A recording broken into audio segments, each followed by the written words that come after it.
मार्च को फिजिक्स का पेपर देने वाले हैं। यह video very very most important है, ध्यान रखना आपके लिए। देखिए, दो नियम तो एक किरचॉफ का नियम फिक्स है आना लॉन्ग में, ठीक है, और एक फ्राइडे के नियम आने हैं। वेरी वेरी मोस्ट इंपॉर्टेंट है। किरचॉफ के नियम 5 नंबर में पहुंच जाते हैं और फ्राइडे के नियम भी 3 नंबर में पहुंच जाते हैं। यहाँ पर 8 नंबर आपके पक्के हो जाएंगे, इनको तैयार करके जाना है आपको, ठीक है। दो नियम तो फिक्स हैं। सबसे मोस्ट इंपॉर्टेंट कौन सा होता है? किरचॉफ का नियम, और दूसरा होता है फ्राइडे के नियम। यही फेमस है, यही सबसे ज़्यादा आते हैं यहाँ पर, ठीक है। क्या पता यह भी कूलॉम का नियम भी आ जाए, ठीक है। और तीसरा नियम वेरी वेरी मोस्ट इंपॉर्टेंट कौन सा होता है हमारे पास? कौन सा होता है? गाउस का नियम, यानी गॉस की प्रमेय होती है। वेरी वेरी मोस्ट इंपॉर्टेंट है, ठीक है। जितने हम करा रहे हैं इनको हमको तैयार कर लेना। इन्हीं में से आपको नियम फंसे मिलेंगे पेपर में आपके, 100% इंपॉर्टेंट नियम, ठीक है, 100% इंपॉर्टेंट है यहाँ पर। इनको आपको तैयार करना, छोड़ना मत यहाँ पर। देखिए, सबसे पहले फर्स्ट है हमारे पास पूरी बुक के इंपॉर्टेंट नियम। देखिए, कूलॉम का विद्युत बल संबंधी नियम लिखिए। देखिए, कूलॉम का नियम है क्या? कुछ नहीं है, समझ लिया आपने क्लास 11th में वो गुरुत्वाकर्षण का नियम पढ़ा होगा। वहाँ पर द्रव्यमान होता है, यहाँ पर आवेश हो जाता है, होता वही है, ठीक है, होता है वही है, समझ लीजिए, आपका पढ़ा हुआ है, ठीक है। कूलॉम का विद्युत बल संबंधी नियम लिखिए। तो क्या होता है? किन्हीं दो आवेशों के बीच लगने वाला विद्युत बल आवेशों के गुणनफल के अनुक्रमानुपाती तथा उनके बीच की दूरी के वर्ग के व्युत्क्रमानुपाती होता है। बीच की दूरी के क्या होता है? व्युत्क्रमानुपाती होता है, ठीक है। देखिए, हमारे पास क्या है? दो आवेश है, एक Q1 आवेश है, एक Q2 आवेश है। दो r दूरी पर इन कुछ डिस्टेंस पर रखे हुए हैं, मतलब r दूरी पर रखे हुए हैं। मान लीजिए r दूरी है, यहाँ पर कुछ डिस्टेंस है, यहाँ पर उनके बीच की दूरी मैंने r मान ली यहाँ पर, ठीक है। दो आवेश हैं, उनके बीच की दूरी हमारे पास क्या? r है, और यहाँ पर भी लिख दिया। माना Q1 Q2 कूलॉम के दो आवेश r दूरी पर रखे हुए हैं यहाँ पर, ठीक है। क्या रखे? इनके बीच आरोपित विद्युत बल, चाहे मान लीजिए इनके बीच आरोपित विद्युत बल क्या मान लीजिए? F मान लीजिए, यहाँ पर विद्युत बल F हो, तो F क्या होता है? अनुक्रमानुपाती होता है दोनों आवेशों के गुणनफल के। ये लिखा हुआ, किन्हीं दो आवेशों के बीच लगने वाला विद्युत बल आवेशों के गुणनफल के अनुक्रमानुपाती। देखिए, अब क्या होता है हमारे पास? बल होता है दोनों आवेशों के गुणनफल के अनुक्रमानुपाती, और बल होता है हमारे पास दोनों आवेशों के बीच की दूरी के वर्ग के व्युत्क्रमानुपाती होती है। क्या होती है? दूरी क्या होती है? दूरी क्या होती है? आवेशों के बीच बल लग रहा है, इनके बीच की क्या होता है? व्युत्क्रमानुपाती होती है। ये लिखा हुआ है हमारे पास, देखिए, उनके बीच की दूरी के वर्ग के व्युत्क्रमानुपाती होता है यहाँ पर। F डायरेक्टली, ठीक है, इनवर्सली प्रोपोर्शनल 1/r² यहाँ पर। तो किस टाइप से इसका नियम बनाएंगे यहाँ पर हम? देखिए, क्या होता है? किन्हीं दो आवेशों के बीच लगने वाला विद्युत बल, ठीक है, आवेशों के गुणनफल के अनुक्रमानुपाती तथा उनके बीच की दूरी के वर्ग के व्युत्क्रमानुपाती होता है। यही क्या होता है? हमारे पास कूलॉम का नियम होता है। कूलॉम का नियम आपसे कोई पूछ दे तो क्या कहेंगे आप बताएंगे सीधे डायरेक्टली, क्या बताएंगे यहाँ पर? किन्हीं दो आवेशों के बीच लगने वाला विद्युत बल आवेश के गुणनफल के अनुक्रमानुपाती तथा उनकी बीच की दूरी के वर्ग के व्युत्क्रमानुपाती होता है। इस टाइप से आप बता देना यहाँ पर, राइट। अब देखिए, समीकरण, मतलब इसको समीकरण 1 डाल दिया, इसको समीकरण 2 डाल दिया यहाँ पर, ठीक है। इसको समीकरण 1 व 2 को मिलाने पर लिख देंगे। मिलाने पर देखिए, यहाँ पर F ही है, यहाँ पर F है, तो F एक बार आएगा यहाँ पर। और यहाँ पर देखिए Q1 Q2, यहाँ पर 1/r² है, तो Q1 Q2 1/r² हो जाएगा। Q1 Q2 1/r²। जब देखिए एक अनुक्रमानुपाती का साइन हटाएंगे तो क्या आता है? कोष्टेंट वैल्यू आती है। कोष्टेंट वैल्यू यहाँ पर क्या ले लेंगे? 1/4π ले लेंगे यहाँ पर। Q1 Q2 1/r² हो जाएगा, ठीक है। न्यूटन में इसका न्यूटन, इसका बल का मात्रा क्या होता है? न्यूटन होता है यहाँ पर। क्या होता है? न्यूटन, ठीक है। इस टाइप से एक कूलॉम का विद्युत बल संबंधी नियम है। इतना नियम ही इंपॉर्टेंट नहीं, इसमें सबसे ज़्यादा इंपॉर्टेंट क्या पूछा जाता है मालूम है? इसमें ये फार्मूला आपको रटा होना चाहिए। इस फार्मूले पर न्यूमेरिकल पूछा जाता है। यहाँ पर क्या पूछा जाता है? न्यूमेरिकल पूछा जाता है। 1 नंबर का या 2 नंबर का आपका न्यूमेरिकल एग्जाम में पूछा जाता है 100%, ठीक है। इस फार्मूले को आप ध्यान रखिए। यह बराबर क्या होता है? 1/4πε0 Q1 Q2 r² होता है। इस फार्मूले को रटा होना चाहिए आपको, ठीक है। इस फार्मूले के कर लेना, आप रट लेना यहाँ पर, ठीक है। अब 1/4πε0 का मान कितना होता है? 9 × 10⁹ होता है यहाँ पर। 9 × 10⁹ होता है यहाँ पर, राइट। अगर आपसे कोई पूछते 1/4πε0 का मान कितना होता है? 9 × 10⁹ ये फार्मूला रटा होना चाहिए, याद होना चाहिए। फार्मूले पर न्यूमेरिकल हर साल आता है 1 नंबर का 2 नंबर का। फिर उससे इंपॉर्टेंट सबसे ज़्यादा ये नियम पूछे जाते हैं। वेरी वेरी मोस्ट इंपॉर्टेंट लगाइए, वेरी इंपॉर्टेंट, ठीक है, बहुत इंपॉर्टेंट। कूलॉम का नियम, ठीक है। गाउस का नियम या गाउस की प्रमेय लिखिए यहाँ पर। क्या होती है गाउस की प्रमेय?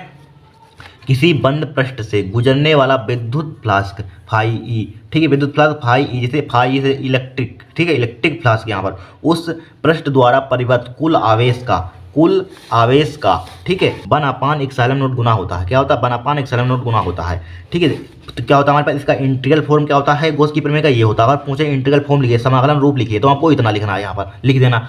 अगर गॉस की प्रमेय आपको बनानी है तो इस किस टाइप से बनाएंगे, इसको याद मत करना, हम बता रहे हैं। देखिए, क्या होता है? इसको लिखिए 1/ε0 मल्टीप्लाई Q। अब देखिए किस टाइप से बनाएंगे? φE के बराबर होता है। φE के बराबर, तो किस क्या लिखेंगे?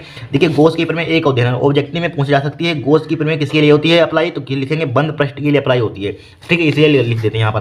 क्या बनाएंगे गोल्सकी प्रमेय? किसी बंद पृष्ठ से गुजरने वाला विद्युत फ्लास्क, क्या होता है? किसी बंद पृष्ठ से गुजरने वाला विद्युत फ्लास्क, ठीक है, उस पृष्ठ द्वारा परिबद्ध कुल आवेश का, टोटल आवेश होता है नेट, कुल आवेश का 1/ε0 गुना होता है। क्या होता है? 1/ε0 गुना होता है। क्या गोल्सकी प्रमेय आपसे कोई पूछ दे, किसी बंद पृष्ठ से गुजरने वाला विद्युत फ्लास्क उस पृष्ठ द्वारा परिबद्ध कुल आवेश या नेट आवेश का 1/ε0 गुना होता है। यही क्या होती है? हमारे पास गोल्स की प्रमेय होती है। क्या होती है गोल्स की प्रमेय? किसी बंद पृष्ठ से गुजरने वाला विद्युत फ्लास्क उस पृष्ठ द्वारा परिबद्ध कुल आवेश का 1/ε0 गुना होता है। बस इतना ध्यान रखना है यहाँ पर, बहुत इंपॉर्टेंट है, आती हर साल है, ये फेमस बहुत है गोल्स में यहाँ पर, ठीक है। नोट कर लीजिए, इधर नोट कर लीजिए, इसका स्क्रीनशॉट ले लीजिए आप।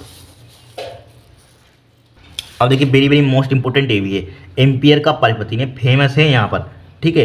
एम्पियर का परिपति नियम, यहाँ पर एम्पियर का परिपति नियम क्या है, ठीक है। तो क्या होता है एम्पियर का परिपति नियम? किसी बंद परिपथ की सीमा के अनुदिश, ये भी बंद परिपथ की सीमा के परिपथ के लिए, किसी बंद परिपथ की सीमा के अनुदिश, यहाँ पर परिपथ की सीमा के अनुदिश, वो पृष्ठ होता है परिपथ की सीमा के अनुदिश चुंबकीय क्षेत्र बी का रेखीय समाकलन, चुंबकीय क्षेत्र है पर बी का रेखीय समाकलन पथ द्वारा, इस बोल सकते हैं चुंबकीय क्षेत्र का रेखीय समाकलन है। तो चुंबकीय क्षेत्र को किससे रिप्रेजेंट करते हैं? बी वेक्टर से, इसीलिए लिख दिया चुंबकीय क्षेत्र का रेखीय समाकलन पथ द्वारा घिरी नेट धारा I का म्यू0 गुना होता है। क्या होता है? किसी बंद परिपथ की सीमा के अनुदिश चुंबकीय क्षेत्र का रेखीय समाकलन पथ द्वारा घिरी नेट धारा का म्यू0 गुना होता है। देखिए किस टाइप से इसका नियम, इसी को, इस स्टेट को ध्यान रखना, यहाँ पर लिखने के लिए पूछ देता है। तो क्या होता है हमारे पास? किसी बंद परिपथ के लिए होता है, किसी बंद परिपथ की सीमा के अनुदिश, सीमा है किसी बंद परिपथ की सीमा के अनुदिश चुंबकीय क्षेत्र का रेखीय समाकलन, ठीक है, चुंबकीय क्षेत्र की रेखीय समाकलन पथ द्वारा घिरी नेट, चाहे टोटल लिख लेना, पथ द्वारा घिरी नेट धारा, यानी कि म्यू0 का, ठीक है, म्यू0 गुना होता है, पथ द्वारा घिरी म्यू0 गुना होता है। यहाँ पर क्या होता है परिपति नियम एम्पियर का? किसी बंद परिपथ की सीमा के अनुदिश, यहीं से बना लीजिए, किसी बंद परिपथ की सीमा के अनुदिश चुंबकीय क्षेत्र का रेखीय समाकलन पथ द्वारा, ठीक है, रेखीय समाकलन पथ द्वारा घिरी नेट धारा का म्यू0 गुना होता है। क्या होता है? म्यू0 गुना होता है, ठीक है, लिख लेना यहाँ पर।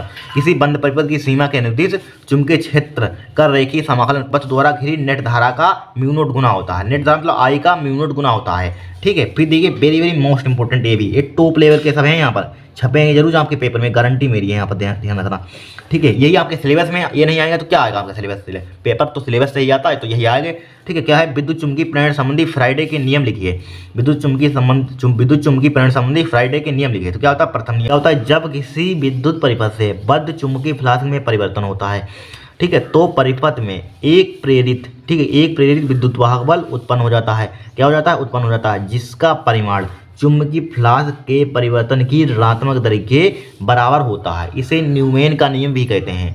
क्या होता है? जब किसी विद्युत परिपथ से बद्ध चुंबकीय फ्लास्क में चेंज होता है तो क्या होता है? तो परिपथ में, तो सर्किट में एक प्रेरित विद्युत वाहक बल प्रोड्यूस हो जाता है, जिसका मैग्नीट्यूड चुंबकीय फ्लास्क के, ठीक है, परिवर्तन की ऋणात्मक दर के क्या होता है? बराबर होता है, इक्वल होता है। इसे न्यूमैन का नियम भी कहते हैं। इसे क्या कहते हैं? न्यूमैन का नियम भी कहते हैं। अब देखिए समझिए, यहाँ पर हमारे पास क्या है? देखिए विद्युत वाहक बल कब प्रोड्यूस होता है? जब किसी विद्युत परिपथ से बद्ध चुंबकीय फ्लास्क में क्या होता है? चेंज होता है, ठीक है। तो परिपथ में क्या हो जाता है? प्रेरित विद्युत वाहक बल उत्पन्न हो जाता है, प्रोड्यूस होता है, जिसका मैग्नीट्यूड, जिसका परिमाण, ठीक है, क्या है? चुंबकीय फ्लास्क के परिवर्तन, डेल्टा टी लिखा हुआ है, तो परिवर्तन हो जाएगा चुंबकीय फ्लास्क के परिवर्तन की ऋणात्मक, माइनस लगाओ, ऋणात्मक दर के बराबर लगाओ, बराबर होता है। क्या होता है? हमारे पास प्रथम नियम, जब किसी विद्युत परिपथ से बद्ध चुंबकीय फ्लास्क में परिवर्तन होता है, ठीक है, परिवर्तन होता है तो क्या होता है? हमारे पास परिवर्तन होता है तो एक प्रेरित विद्युत वाहक बल उत्पन्न हो जाता है, प्रोड्यूस होता है, जिसका मैग्नीट्यूड, जिसका परिमाण चुंबकीय फ्लास्क की ऋणात्मक दर, ठीक है, के ऋणात्मक बोल सकते हैं, चुंबकीय फ्लास्क के परिवर्तन की ऋणात्मक दर के इक्वल, यानी बराबर होता है। इसी को कहते हैं न्यूमैन का नियम कहते हैं, राइट, पढ़ लेना यहाँ पर। फिर द्वितीय नियम देखें, द्वितीय नियम क्या होता है? किसी परिपथ में प्रेरित विद्युत वाहक बल, ठीक है, बल अथवा प्रेरित धारा की दिशा सदैव ऐसी होती है, ठीक है, सदैव ऐसी होती है कि यह उस कारण विरोध करती है, विरोध करती है, जिससे वह स्वयं उत्पन्न होती है, क्या होती है? स्वयं उत्पन्न होती है। इसे लेंज का नियम भी कहते हैं। क्या होती है? किसी परिपथ में, ठीक है, किसी परिपथ में प्रेरित विद्युत वाहक बल अथवा प्रेरित धारा की दिशा सदैव ऐसी होती है, क्या उस कारण क्या करती है? अपोज करती है, जिसे विरोध करते हैं, इंग्लिश में कहते हैं अपोज करती है, जिससे वह स्वयं उत्पन्न होती है, स्वयं प्रोड्यूस होती है। इसे लेंज का नियम भी कहते हैं। इसे क्या कहते हैं? लेंज का नियम भी कहते हैं यहाँ पर, ठीक है। नोट कर लीजिए, यहाँ पर 2-3 नियम हो गए, यहाँ पर बहुत इंपॉर्टेंट है, तैयार करके जाना, छपे मिलेंगे, हर साल आते हैं फ्राइडे के नियम, देख लेना पिछले साल कोई क्वेश्चन पेपर उठाकर आप। अब देखिए किरचॉफ का नियम, किरचॉफ के नियमों को परिपथ चित्र बनाकर समझाइए। लांग में पूछे जाते हैं 5 नंबर में, लांग में पूछे जाते हैं, परिपथ चित्र बनाकर समझाइए, 100% इंपॉर्टेंट है यहाँ पर। ठीक है। तो देखिए प्रथम नियम अथवा संधि अथवा धारा का नियम भी कहते हैं, यहाँ पर इसको संधि का नियम भी कहते हैं, धारा का नियम भी कहते हैं। ठीक है। तो क्या होता है, किसी विद्युत परिपथ में किसी संधि पर मिलने वाली, ठीक है, समस्त धाराओं का बीजगणितीय योग शून्य होता है। क्या होता है, किसी विद्युत परिपथ में किसी संधि पर मिलने वाली समस्त धाराओं का बीजगणितीय योग शून्य होता है। क्या होता है, शून्य होता है।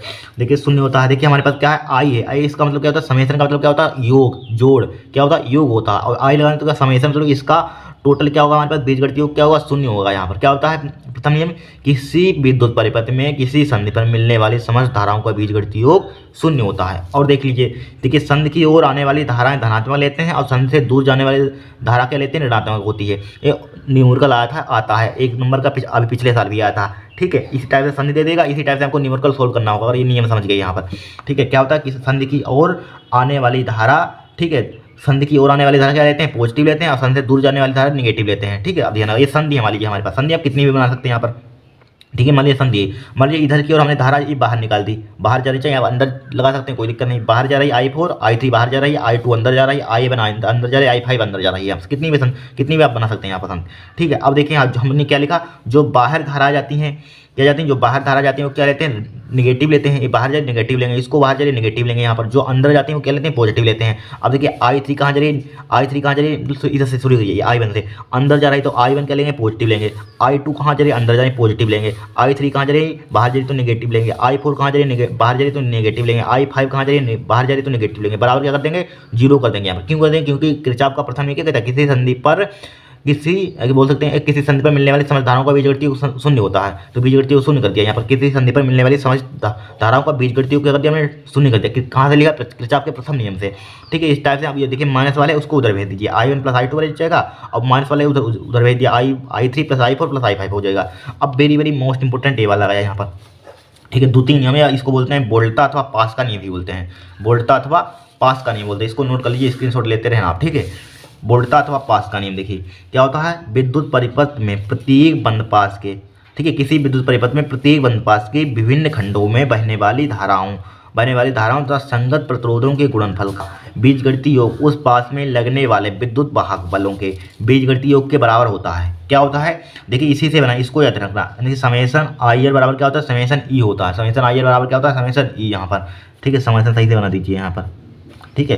तो क्या लिखेंगे, किसी विद्युत परिपथ में प्रत्येक बंद पास के विभिन्न खंडों में बहने वाली धारा तथा उसका संगत प्रतिरोध का मल्टीप्लिकेशन गुणनफल। ठीक है। गुणनफल का क्या होता है, बीजगणितीय योग। गुणनफल का ये लगा हुआ बीजगणितीय योग। ठीक है। उस पास में लगने वाले विद्युत वाहक वालों के बीजगणितीय योग के बराबर होता है। किस टाइप से बनाए गए नियम हम, किसी विद्युत परिपथ के प्रत्येक बंद पास के विभिन्न खंडों में बहने वाली धारा तथा उसके संगत प्रतिरोध का मल्टीप्लिकेशन गुणनफल। ठीक है। गुणनफल का बीजगणितीय योग सम, ठीक है, उस पास में लगने वाले विद्युत वाहक के बीजगणितीय योग के बराबर होता है। क्या होता है, हमारे पास किरचॉफ का द्वितीय नियम होता है। आपसे कोई पूछ दे किरचॉफ का द्वितीय नियम क्या होता है, तो आप क्या बताएंगे, इसी टाइप से फॉर्मूला लिख लेना, बना देना। क्या बताएंगे, किसी विद्युत परिपथ के प्रत्येक बंद पास के विभिन्न खंडों में बहने वाली धारा तो संगत प्रतिरोध का गुणनफल का बीजगणितीय योग उस पास में लगे विद्युत वाहक बल के बीजगणितीय योग के बराबर होता है। ये क्या होता है, हमारे पास किरचॉफ का द्वितीय नियम होता है। ये वोल्टा अथवा पास का नियम भी बोलते हैं इसको हम। ठीक है। वोल्टा अथवा पास का नियम बोलते हैं। स्क्रीनशॉट लीजिए, थोड़ा सा चित्र है उसको समझाते हैं आपको। देखिए इसके लिए चित्र यहाँ पर इस टाइप से बना लेंगे। देखिए हमारे पास क्या लगा हुआ है, सेल लगा हुआ है E1, यहाँ पर सेल लगा दिया, E2 परिपथ बना दिया यहाँ पर, और 3 प्रतिरोध लगा दिए हमने, R1 R2 R3 लगा दिया यहाँ पर। 3 प्रतिरोध का लगा दिया, R1 R2 R3 लगा दिया यहाँ पर। अब करंट देखिए हमेशा क्या बहता है, माइनस से प्लस की ओर करंट बहा दिया, हमें प्रोवाइड कर दिया माइनस से प्लस की ओर यहाँ पर। ठीक है। यहाँ पर I1 जा रहा है, ठीक है, इसमें I1 जा रहा है यहाँ पर। अब देखिए दोनों ये करंट इधर की ओर आएगा यहाँ पर, इधर की ओर आकर दोनों जुड़कर हमारे पास क्या हो जाएगा, I1 + I2 हो जाएगा। देखिए इधर करंट हमारे पास I1 आएगा यहाँ पर, I1 आ रहा है इधर, और इधर से I1 आ रहा है, I2 आ रहा है, तो दोनों जुड़ जाएंगे, जुड़कर क्या हो जाएंगे, I1 + I2 हो जाएंगे, दोनों साथ में हो जाएंगे यहाँ पर। ठीक है। अब देखिए मेन चीज़ हमारे पास क्या है, देखिए हमने इसको क्या मान लिया, बंद पास फर्स्ट मान लिया, इसको बंद पास 2 मान लिया यहाँ पर, बंद पास फर्स्ट बंद पास 2 मान लिया यहाँ पर।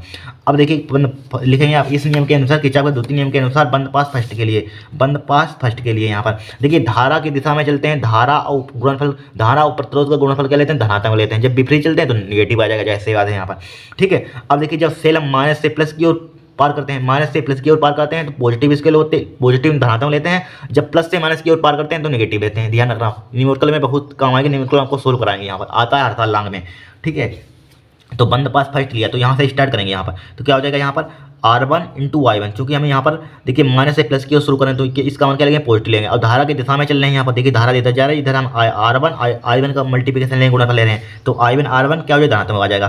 फिर देखिए इस बात पर इसमें आए हम देखिए उधर जा रहे हैं, धारा इधर आ रही है, धारा इधर आ रही है कि नहीं, ये धारा आ रही है, देखिए धारा इधर आ रही है, हम उधर जा रहे हैं, धारा इधर आ रही है, हम उधर जा रहे हैं, धारा इधर आ रही है, तो क्या हो जाएगा I2 R2 किसका हो जाएगा, विद नेगेटिव हो जाएगा। अब देखिए सेले हम प्लस से माइनस की ओर पार कर रहे हैं, प्लस से माइनस की ओर तो क्या लेंगे, नेगेटिव लेंगे। अगर माइनस से प्लस की ओर पार करते हैं तो पॉजिटिव लेते हैं, और प्लस से माइनस की ओर पार कर रहे हैं तो क्या लेंगे, पॉजिटिव लेंगे। I2 का मान क्या लेंगे, सॉरी E2 का मान पॉजिटिव लेंगे, नेगेटिव लेंगे, इसको पॉजिटिव लेंगे। हमें माइनस से प्लस की ओर पार करते हैं तो पॉजिटिव, और प्लस की ओर माइनस पार करते हैं तो नेगेटिव, E2 नेगेटिव हो जाएगा यहाँ पर, ठीक है। इस टाइप से हो गया हमारे पास। इसी टाइप से न्यूमेरिकल सोल्व करना होगा, धारा करंट फ्लो कर देगा, आपको बस मान निकालना होगा, इसी टाइप से करना जिस टाइप से कर रहे हैं। फिर देखिए हमारे पास बंद पास 2 के लिए लेंगे, यहाँ पर क्या लेंगे, बंद पास 2 के लिए, बंद पास 2 ले लीजिए। यहाँ पर कहाँ से स्टार्ट कर दिए, यहाँ से स्टार्ट कर दीजिए, माइनस से प्लस की ओर पार करें तो क्या लेंगे, पॉजिटिव लेंगे, इसको हम E2, ठीक है। R2 I2 क्यों लेंगे, R2 I2 पॉजिटिव, क्योंकि धारा की दिशा में चल रहे हैं, I2 R2 हो जाएगा, प्लस का फिर इधर आइए, देखिए धारा की दिशा, जिधर हम जा रहे हैं तो धारा जा रही है, तो इसको भी पॉजिटिव लेंगे। I1 plus I2 into R3 हो जाएगा, यहाँ पर पेट्रोल R3 यहाँ पर। अब देखिए यहाँ पर कोई सेल लगा हुआ नहीं लगा हुआ, तो बस छोड़ दीजिए, एक ही है तो E2 रहेगा यहाँ पर, बस हो गया नियम, यहाँ पर नियम हो गया, कोई दिक्कत नहीं है यहाँ पर, बहुत ही सिंपल है, कुछ इसमें है ही नहीं, बहुत सिंपल तरीके से समझा दिया। नेक्स्ट क्लास में न्यूमेरिकल इस पर सोल्व करेंगे यहाँ पर, ठीक है। इसको नोट कीजिए आप यहाँ पर, इसको कर लीजिए नोट, इनको नियम को तैयार कर लेना है, 100% फंसेंगे, आपको हम बता चुके हैं नियम, यही आपके सिलेबस में यही छपकर आएंगे, ठीक है। आज के लिए इतना ही। अगर आपको वीडियो पसंद आई हो तो चैनल को सब्सक्राइब करना, वीडियो को लाइक करना।